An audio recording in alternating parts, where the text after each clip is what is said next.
Hello, everyone, and welcome to Archives to Earbuds, podcast for cultural institutions. I'm Jeremy Helton, a podcast audience development consultant and the coordinator of the Archives to Earbuds discussion series. I'd like to thank all of you for joining us, and I'd also like to thank the Leo Baeck Institute for making this discussion series possible.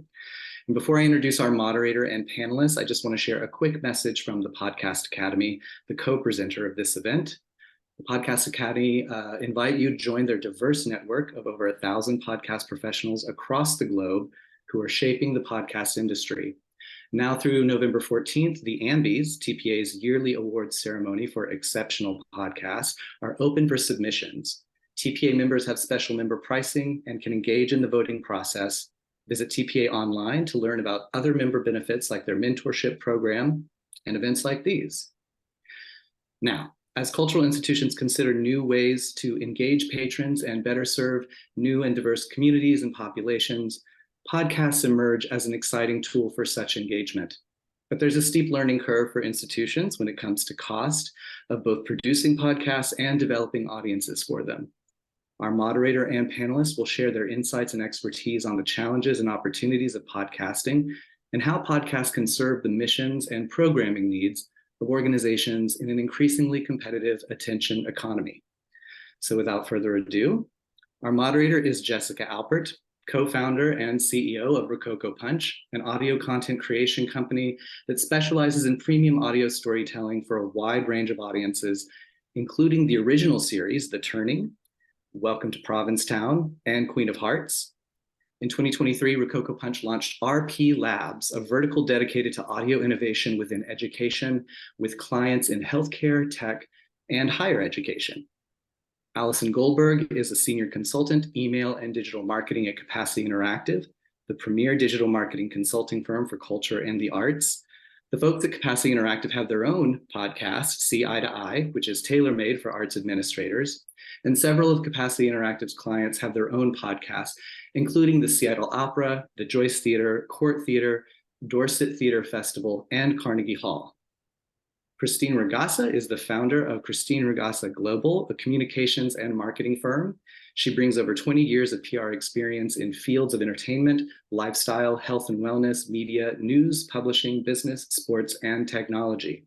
Some of the audio companies she has worked with include Rococo Punch, Gilded Audio, Pushkin Industries, Topic Studios, Entropy Media, and Night Vale Presents. Next up is Manda Martin, who has worked with nonprofit cultural organizations for the past 15 years in roles spanning production, administration, external relations, fundraising, and strategic consulting. Manda has led a wide range of creative projects in collaboration with both institutions and individual artists, and has previously held leadership roles at La Placa Cohen, Space on Ryder Farm, The Team, and Culture Project. Rachel King is co-founder and CEO of Pod People, a content and marketing studio for award-winning podcasts and social creative, working with clients like HBO, Netflix, Vogue, and Bon Appetit. Recent history and education-related podcasts produced by Pod People include Untextbooked, a podcast for the History Collab, in which teenagers interview leading historians, and Changing Course from Teach for America. And last but not least, Stuart Cox is the founder and president of Antica Productions, a Toronto-based production studio that produces nonfiction podcasts, films, and series for a variety of clients, including the Aga Khan Museum of Islamic Art, Audible, the Canadian Museum of History, Thomas Reuters Foundation, and the Leo Baeck Institute, with which Antica produces the podcast Exile, narrated by award-winning screen and stage actor Mandy Patinkin, and LBI Presents, hosted by author and journalist Mark Oppenheimer. Jessica, Allison, Christine, Manda, Rachel, and Stuart, we are so happy to have you. Thank you so much. Thank you, Jeremy. Wow, what an incredible panel that we are having here today. Hi, everyone. I want to thank Jeremy again for pulling us together and allowing us to have this conversation. I'm really excited to chat with you. And just a little bit of lay of the land, we're going to chat. And then about 15 minutes before we close, we're going to open it up to questions. So again, encourage you to upvote so I can see the most popular questions. So another thing I want to say is I have organized this tentatively into 3 Ps, this conversation. So we have perspective, people, and production. And I love alliteration, can you tell? So we're going to start with perspective, because there are a lot of you out there who represent cultural or educational institutions. And I think that you have a unique set of goals and circumstances. And so I want to start there. And I'm going to start with Manda Martin. So Manda, I'd love you to talk to us about barriers to engagement for cultural institutions, and specifically how podcasting may or may not fit into programming. Yeah, absolutely. So I'm going to draw on some of my work from LaPlaca Cohen with an acknowledgement that there's a bit of time stamping on the data that I'm going to cite, but I think there's still plenty of relevance and insights that are germane to this conversation. I think bear considering. So at LaPlaca Cohen, we did a large-scale research survey called Culture Track. I'll make sure that that link is available to everybody afterwards, in which we surveyed 125,000 Americans in 2020 and again in 2021. The goals were broad for that survey. It was really thinking about what is the impact and experience of the pandemic on people's lives right now, and again, kind of a year into the pandemic, and more specifically, what are they needing, wanting, desiring from cultural organizations, from cultural participation, and how has that changed when we were largely in a remote-only context, and then as we began opening up. And so again, a very particular and specific period of time, but I think there were some real insights coming out of the profusion of experimentation with digital formats that I think are still instructive. So of those 125,000 Americans, we asked a lot about digital participation. Obviously, we really wanted to understand what people were doing, what was successful. Were there any, initial ROIs that could be pointed to, and how cultural organizations were experimenting with different platforms. So I think germane to this question of barriers, we saw across the board, across any cultural entity type. So a symphony versus an art museum versus a historic site. The first time digital visitors, so folks who had not engaged with that kind of cultural entity in the past prior to engaging digitally.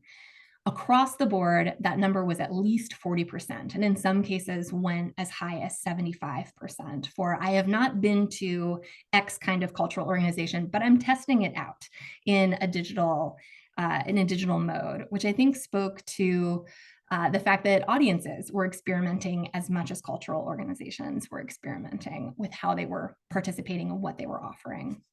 Now, that was a broad range of different kinds of digital participation, but over the course of those two studies, we also saw that podcasting went from the 5th most popular form of digital engagement to the 2nd by 2021.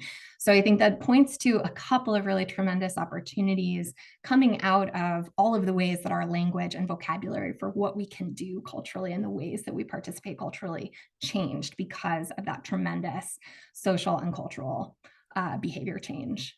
And so I think when we looked also across the who those new users were, it was exactly what cultural organizations have been talking about for certainly the entirety of my career, which is diversifying and expanding audiences.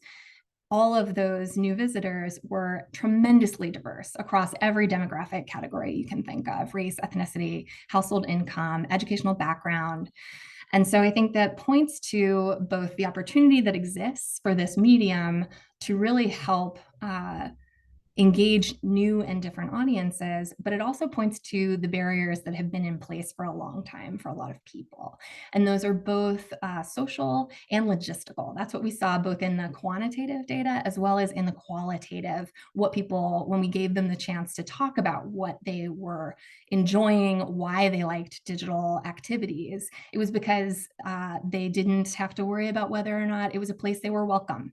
They didn't have to worry about what they were wearing and if that was going to be appropriate. They didn't have to worry about whether they would feel safe in that space. They didn't have to worry about what time the thing was offered in some cases. So we saw both for physical accessibility, for time accessibility, for geographic accessibility, digital engagement strategies really do open up a pool of audience that I think cultural organizations have been trying to figure out how to tap into for a long time prior to the pandemic. And so I think podcasting, to my mind, is really exciting, because how often are you in somebody's ear that's visiting your cultural entity for 30 minutes, for 60 minutes, for 90 minutes, telling them a really good story about your organization? So I think that the opportunity is tremendous. The barriers are very real and haven't changed, by the way, since the pandemic.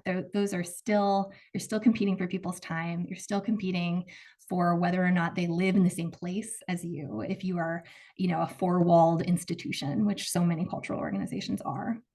And you're still, we're still working to embrace a historical understanding of cultural organizations as being for everybody and not for a particular class or kind of person. So I think podcasting and the storytelling that's available through the intimacy of the format is a really tremendous opportunity for cultural organizations to transcend those barriers, geographic, social, logistical. Thank you, Amanda. And I think you're going to point to some of your reports below, so people can dig in a little bit more. But so we talk about cultural institutions hopefully being available, more and more available to everyone. But I'm going to go to Allison Goldberg right now, because at the same time, I feel like it's really important for institutions, at least initially internally, to be aligned about who that audience for that podcast should be.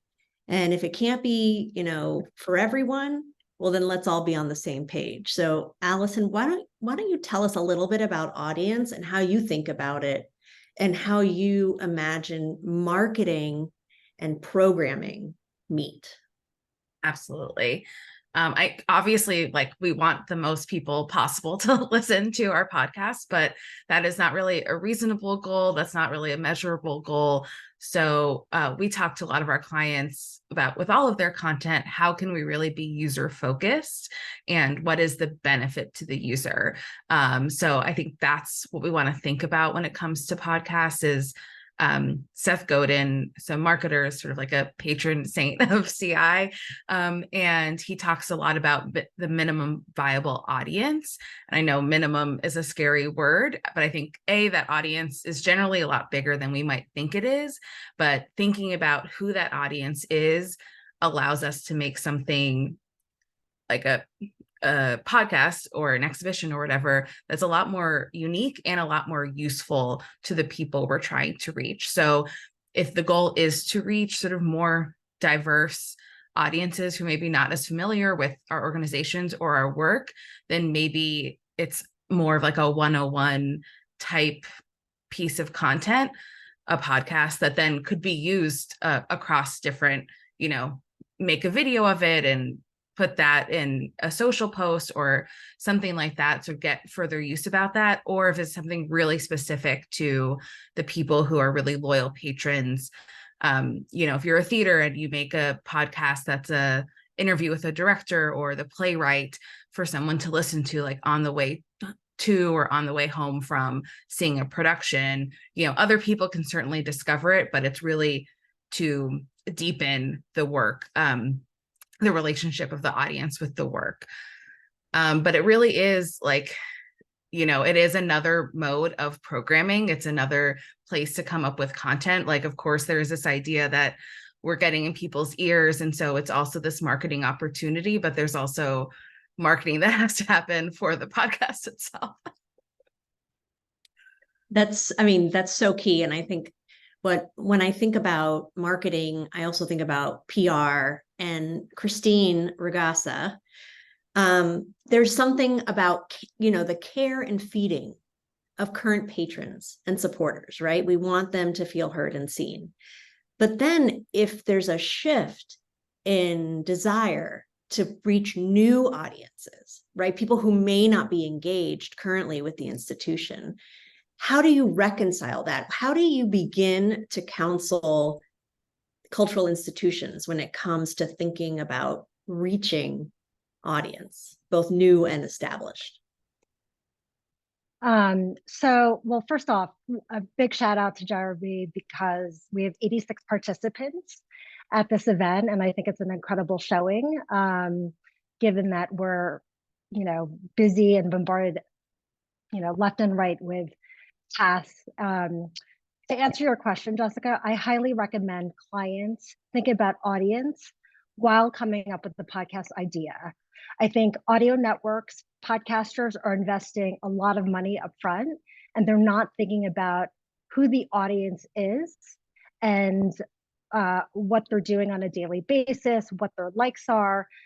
So, oftentimes I meet with potential clients and they don't have an idea of who that person is or segmenting who the market is, what the audience is and how to market to those people. The other thing to think about PR wise is why the subject matter and why now? What is this podcast saying about this cultural moment or this moment in time? It's helpful PR wise when pitching a host to speak on a topic that might be in the news or that might be relevant to what's happening.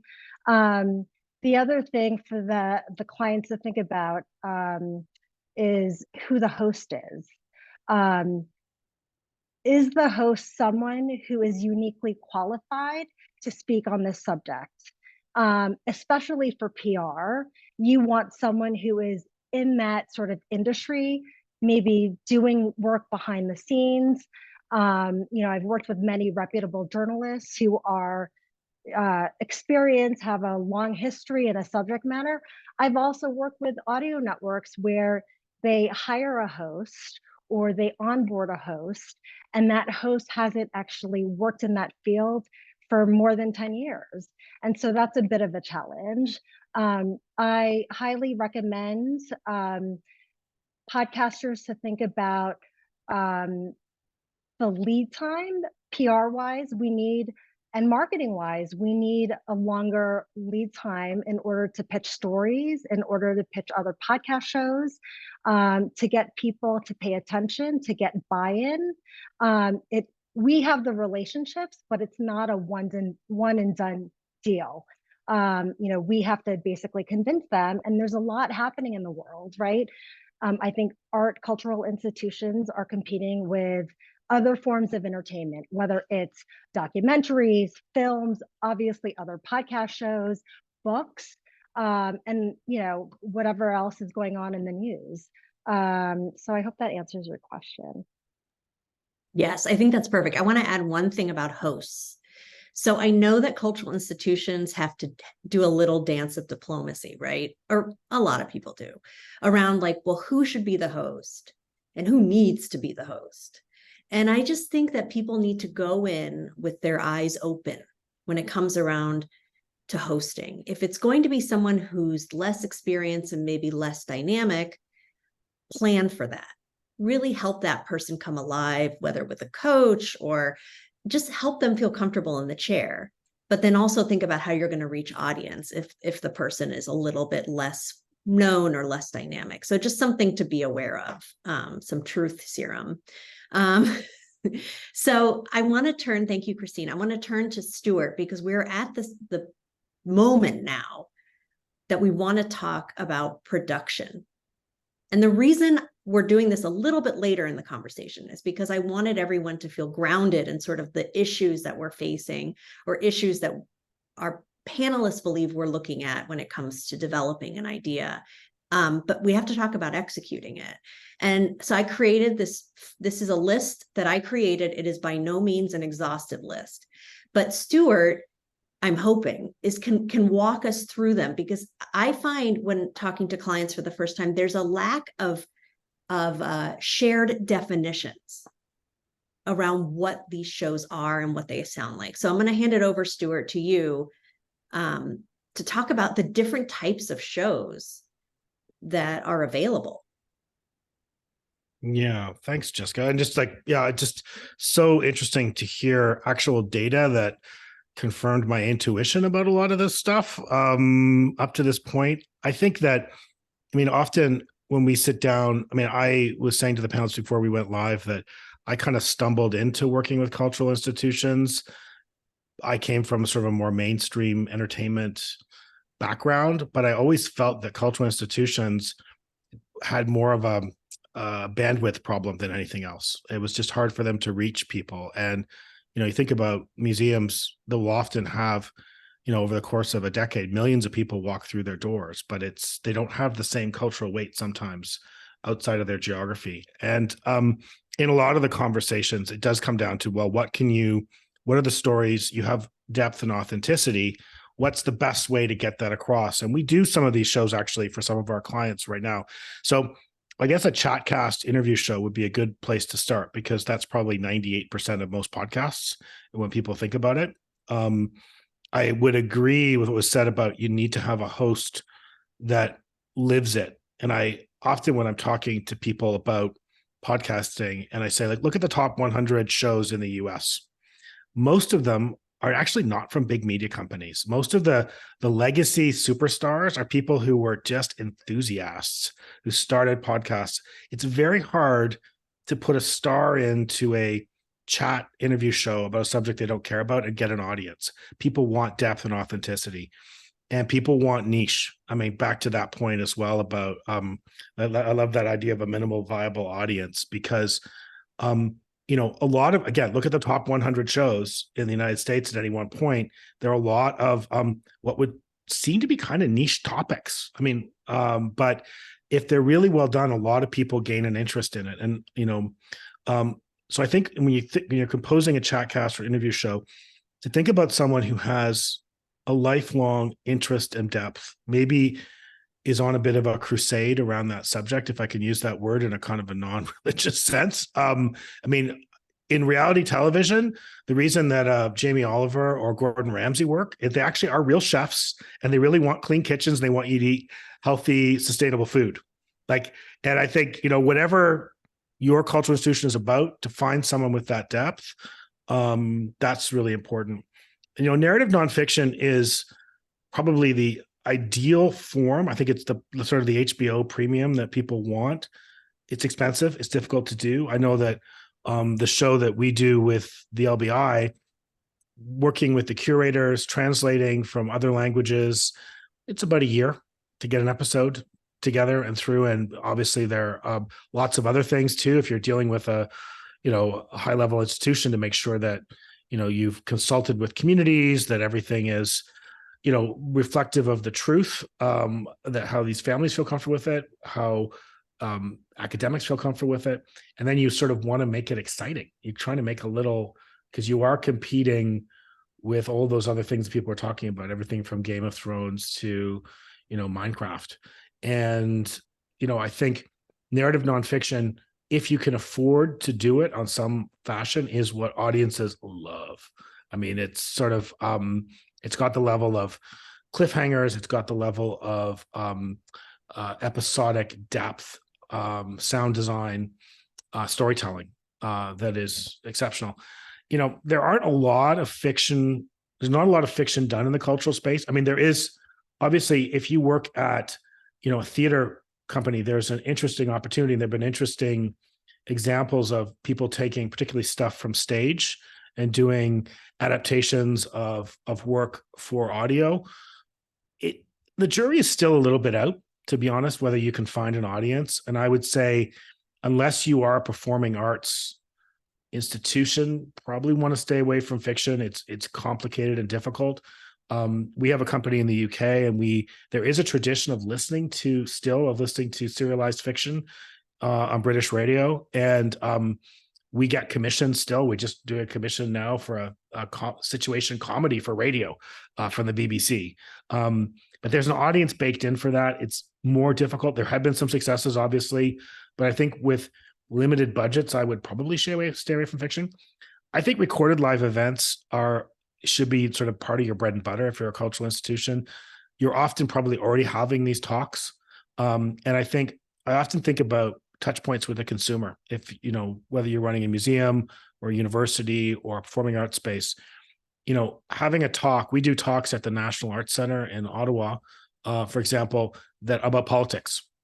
but it's a chance to get people in the room at the National Arts Center. It's the national capital, so they like having people in there.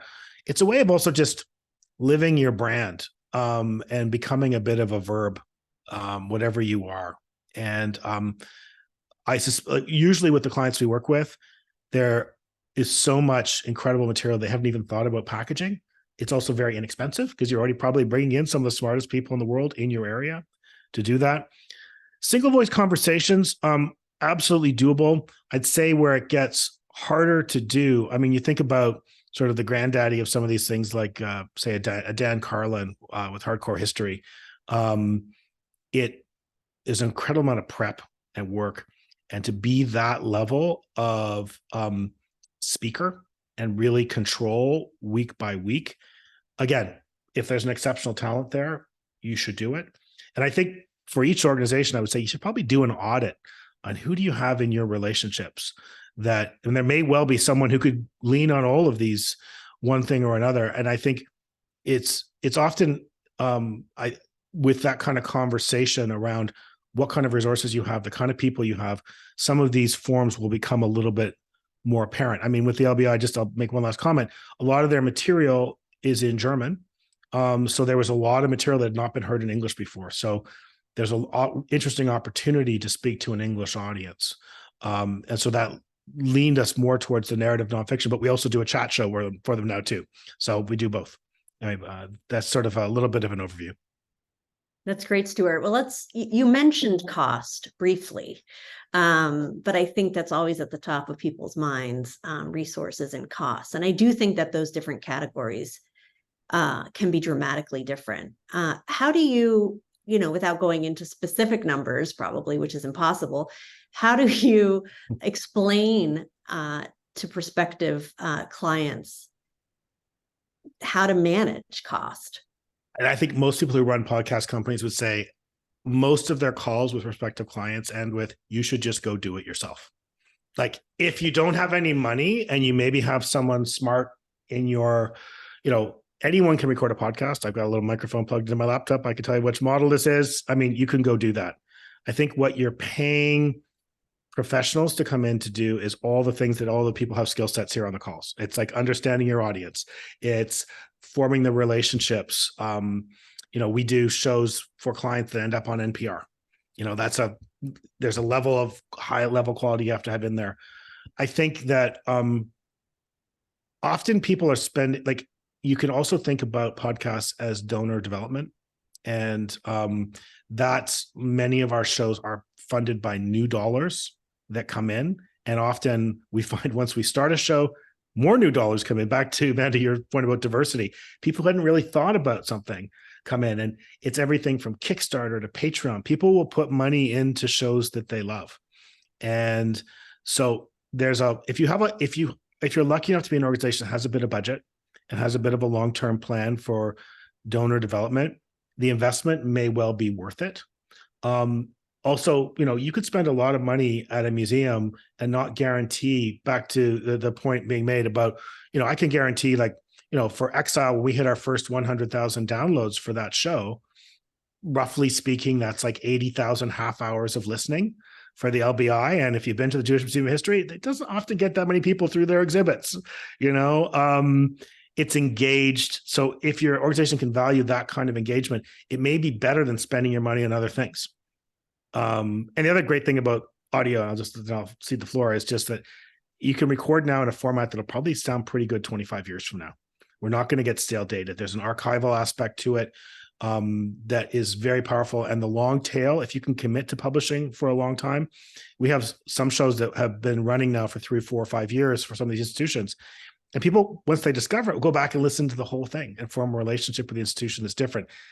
Now, that money was spent in fiscal year 2017, but it's now, unlike an exhibit that would maybe down and maybe like a Festschrift or whatever that is, been remaindered at a bookshop, people will still be listening to it. So I think that it's difficult to do the business case unless you have some money, but if you have some money, it's probably a better delivery than where you're investing some of your other money, is my own feeling. And certainly many of our cultural clients, we've only had, I think, one drop off after one season. Like, it was interesting how many it's built over time. Yes, absolutely. And I think the one thing I would add is, and this is a great segue to Rachel, is that building audience takes time.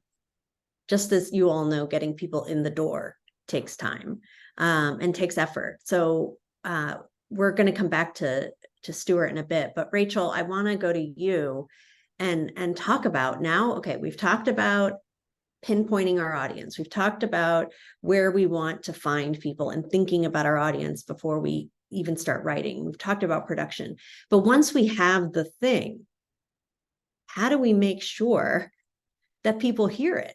And what do you say to clients throughout the process in terms of how do we plan? Yeah. So I would actually back up and say before you make the thing, marketing starts at development. At least for us, our marketing team is present at every developmental workshop, every client kickoff, because every single piece of the show is marketing, is potentially marketing if you make it shareable. And obviously the first and most important thing is that you tell the story in the best way possible. But as we're crafting it, can we think about the title? Can we think about the descriptions? Can we think about the categories this is going to fit in? The show artwork, the social, obviously, even the segments of your show. Can you have a segment of the show that's super shareable or super clippable or gamified? Your hosts are obviously potential marketing. Your guests are maybe the most obvious marketing because they literally have communities of people that they're going to share it out to. And even like a tight edit is marketing, because if someone gets through your episode and they're still jazzed about it at the end as they were at the beginning, they're much more likely to share that episode because they didn't get lost in between or trail off. So that I think is the most important to think about.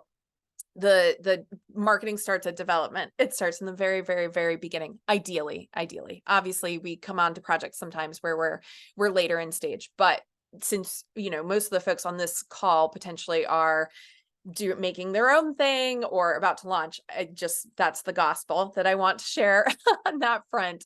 And then, so how to make it easy to get folks to share it, right? Because podcasts are, I mean, it's an RSS feed. Someone has to like click that little share icon and decide to text it or to tweet it. It's not as easy as, say, sharing an Instagram reel. So how can we make it easier? Creating resources for your guests, I think, is the like low-hanging fruit. Also, if you have a newsletter, and you should, that is so much easier for folks to share and to forward to a friend. And you're collecting their email addresses so that you have two ways of getting in touch with them. Maybe they fall out of listening for a while, but they're still scanning their email, or vice versa. So when you have something new, you have more touch points, and they're more in your world, a little more in your world. And I would also, a tactic that I love is when hosts that I listen to don't just ask you to leave a review, but they give you a specific question and ask you to answer it. Las Culturistas does this all the time. And like, I'm like, I've already left you guys a review, but I'll go back and change it just to like tell you what the Katie said this week, you know?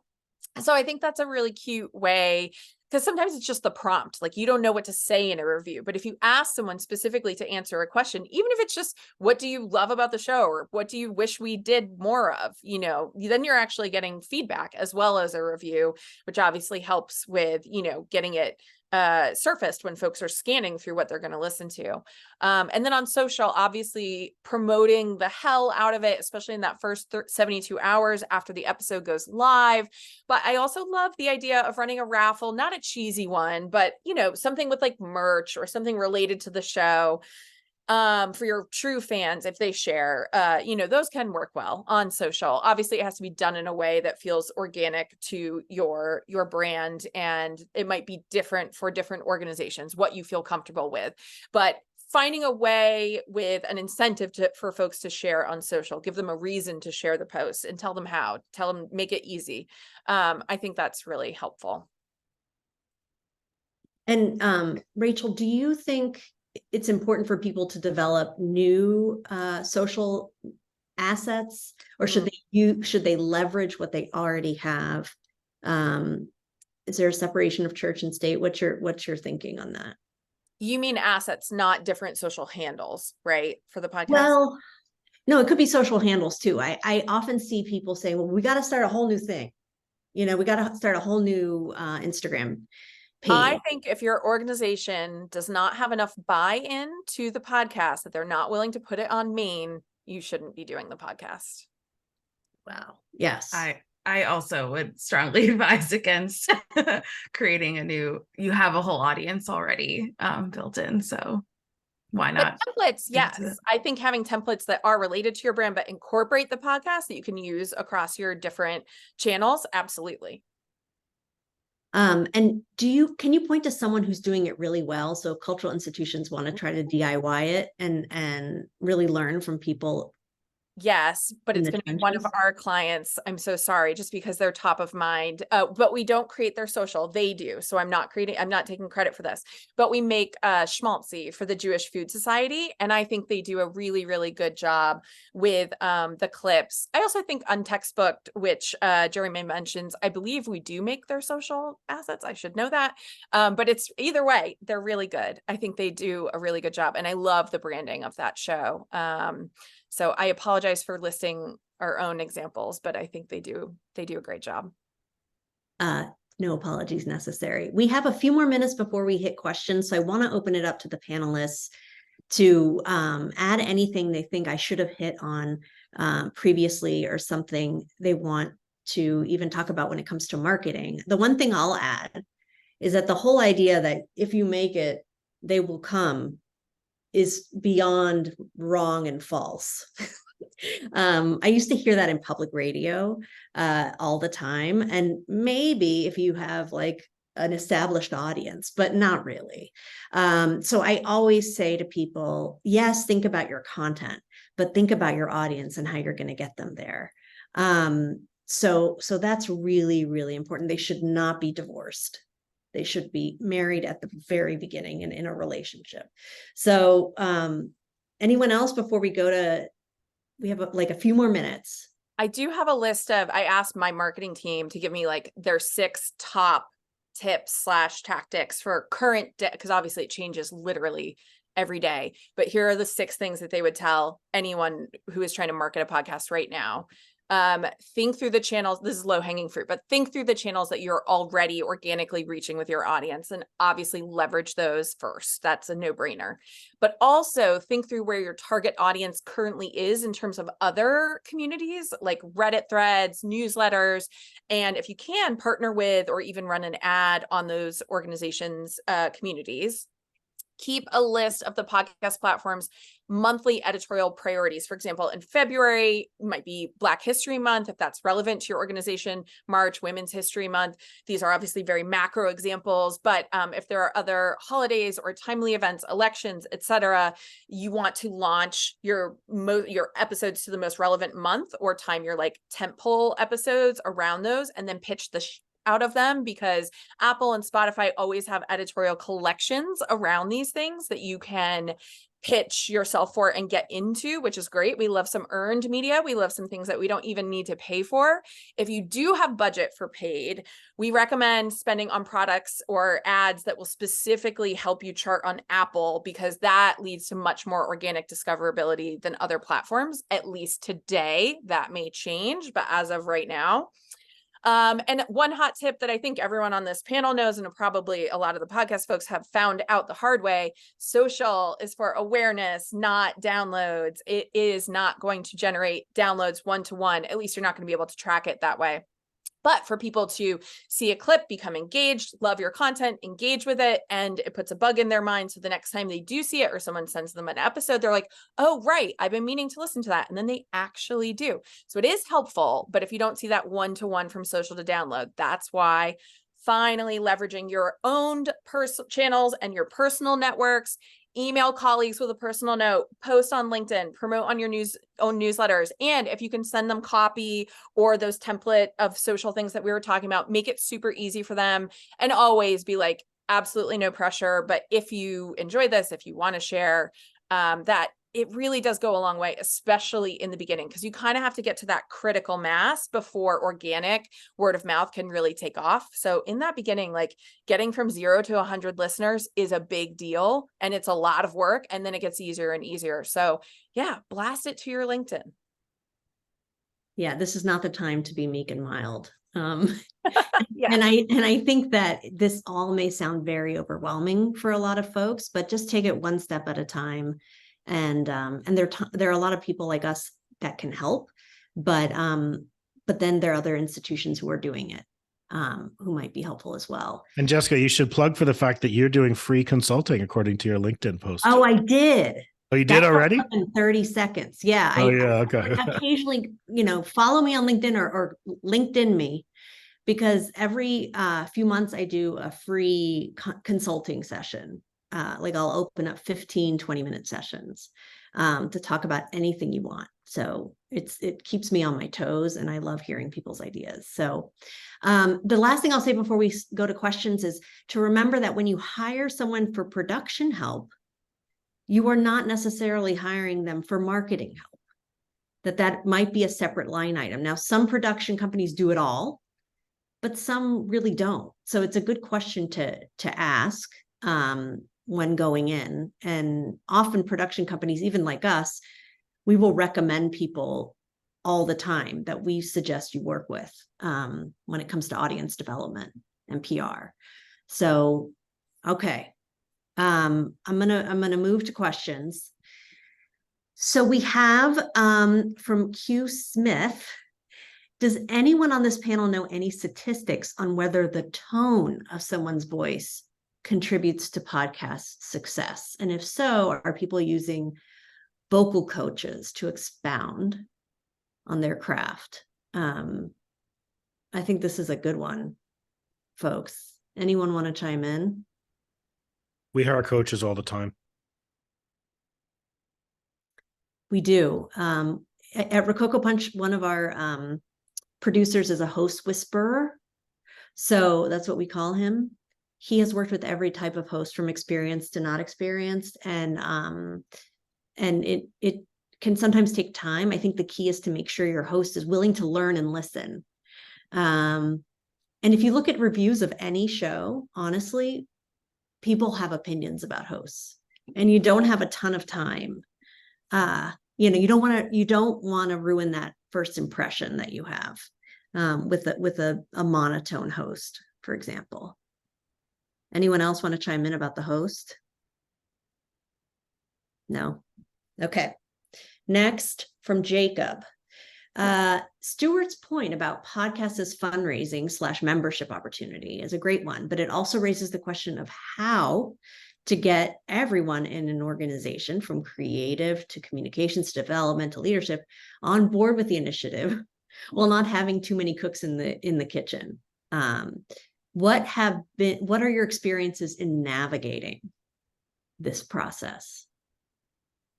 Sorry, go ahead. No, you'd go. This was to you. I was just gonna say, the truth is that you've got your donors and then you've got your future donors.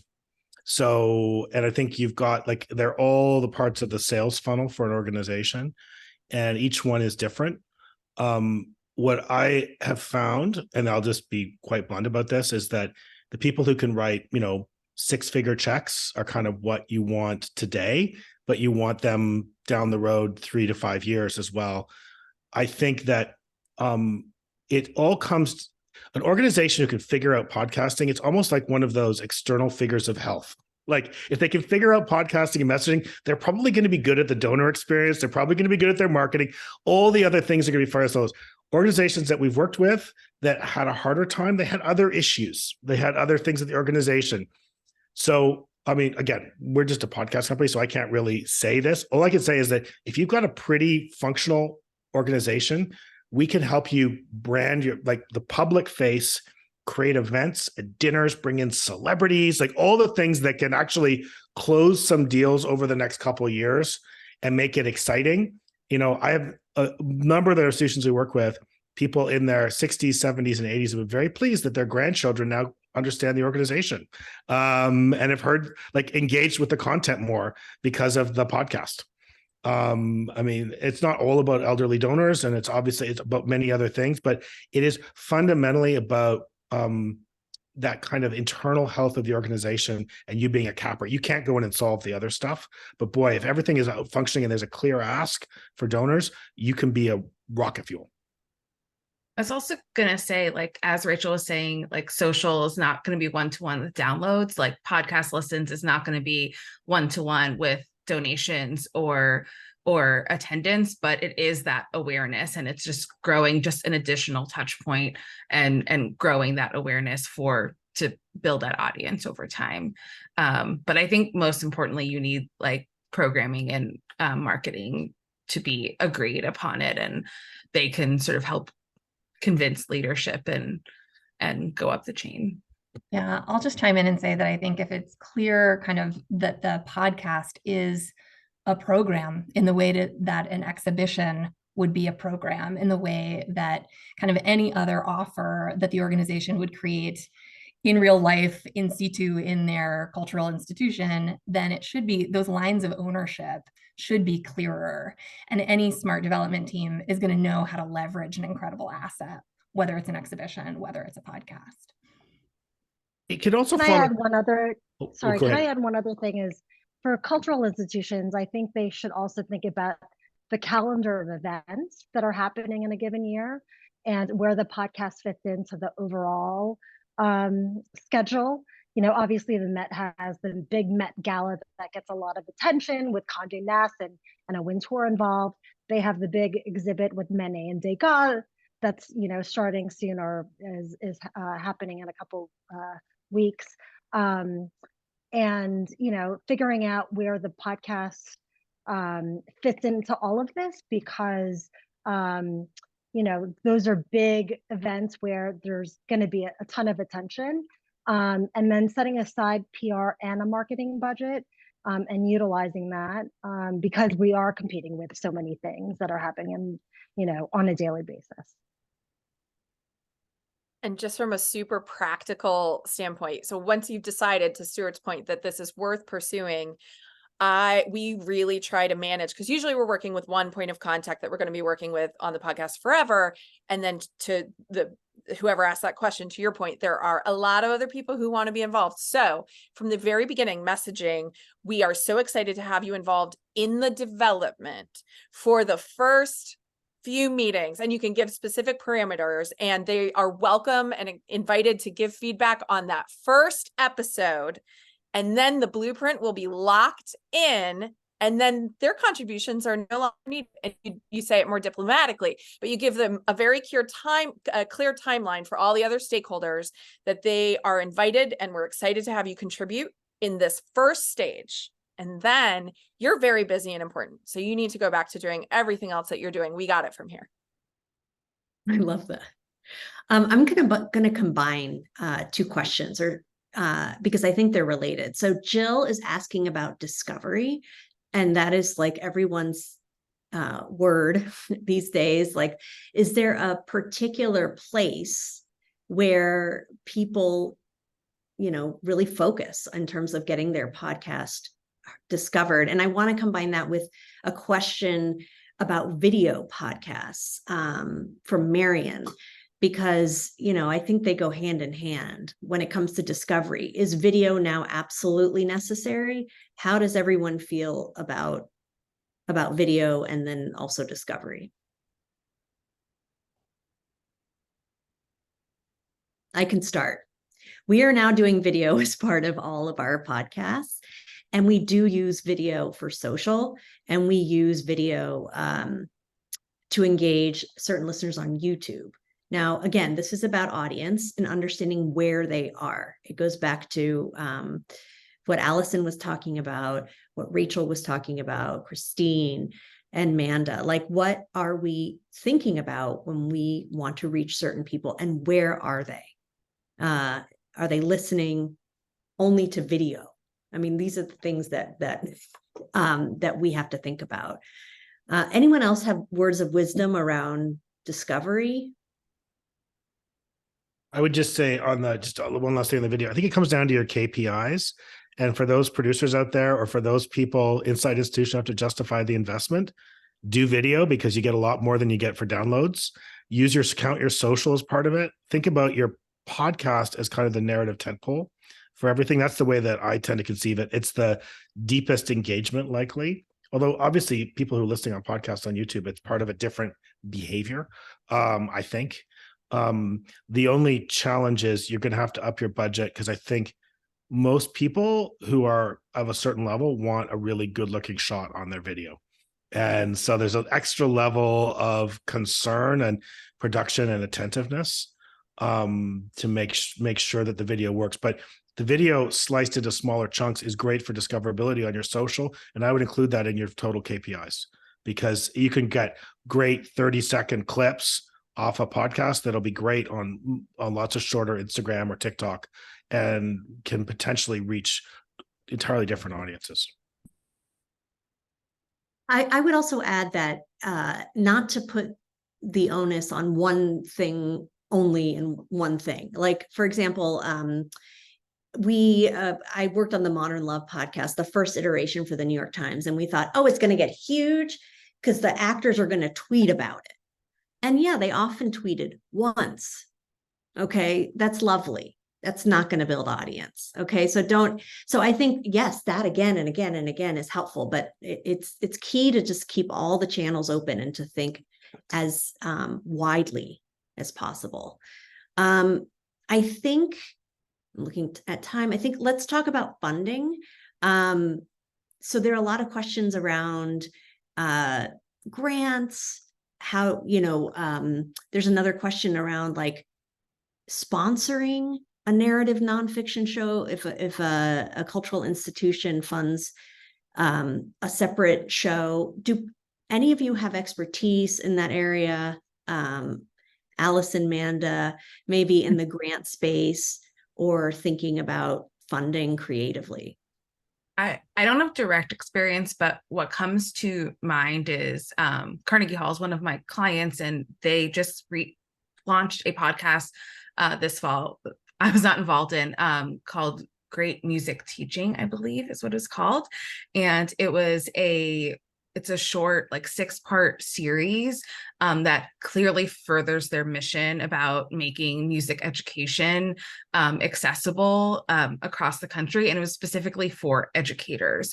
And our team did help them market it to try and reach those, that educator audience.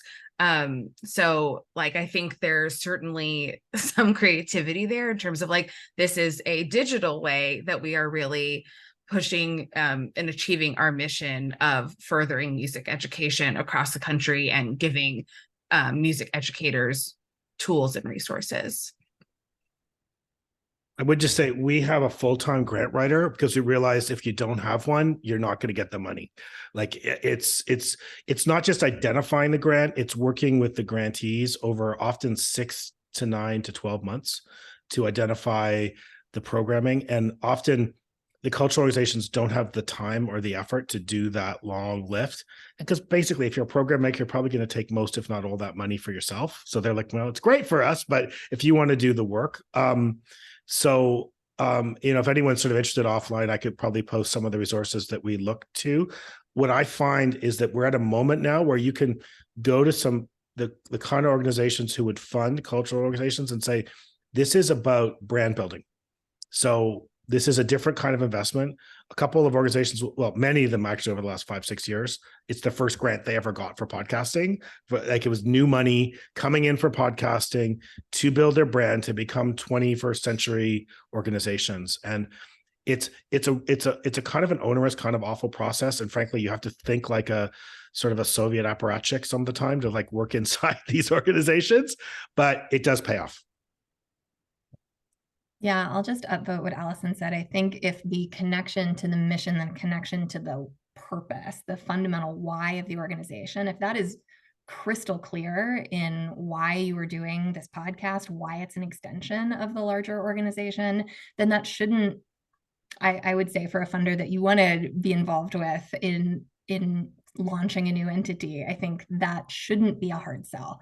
I think funders are getting a lot more savvy to the challenges facing cultural organizations, to the very, very wide toolbox that cultural organizations have at play in terms of digital methods of engagement. And so I think as long as you can argue the case persuasively about why, to Christine's point, like why this subject matter, why now, everyone is trying to make their content, everyone's trying to make their archives relevant to contemporary audiences. And so if you can prove that you're going to do that through this medium, then why wouldn't that be as fundable as an exhibition, as a series of workshops, as anything else you'd be offering?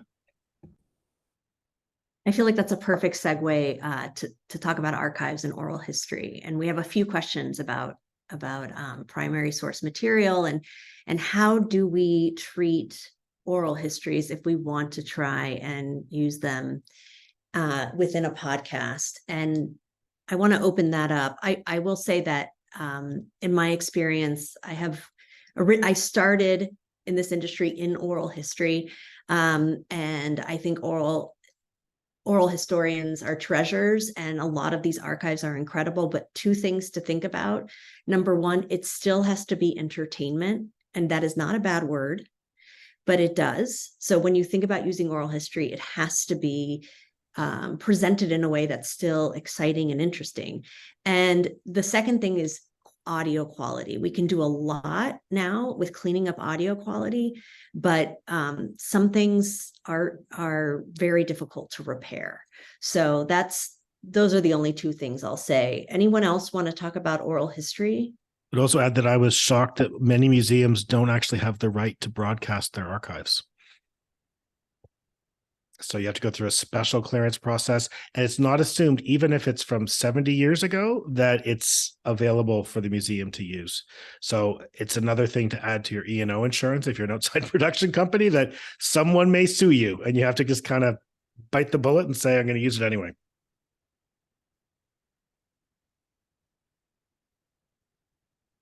Anyone else about oral history? I will say, I feel like there's an earned press opportunity, if I may say so, Christine, who is the expert on all things press. But I think institutions really leaning on primary source material, if it's possible, is a great story. Yeah, I mean, I think never before heard material is incredible for a producer, for a print journalist, digital journalist, especially including those clips. And then if we pitch it as an exclusive somewhere, I think people would be chomping at the bit. We're at time, folks. I hope we tried to hit most of your questions.